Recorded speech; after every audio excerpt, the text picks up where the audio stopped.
variant po natin is the melon. So, ang melon, it's rich in vitamin A or beta-carotene, also very good antioxidant, also maintains mucous membranes of our body. So, isa sa mga napansin ko, parang may 4 or 5 na nagtanong sa akin na kung nakakatulong ba daw ang First Vita Plus sa dry eye syndrome. Ano yung dry eye syndrome? Alam niyo po yung kakatingin natin sa mga gadget, yung mata natin, para mahapdi.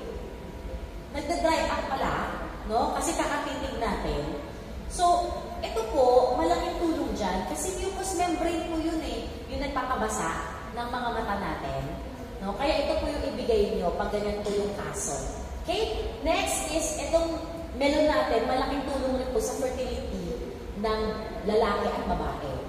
So, kunwari, ang anak mo ay nagdadalaga. Nagsistart na po siya mag-period. No? Ito ang magandang variant sa kanila. Okay? So, ano pa po?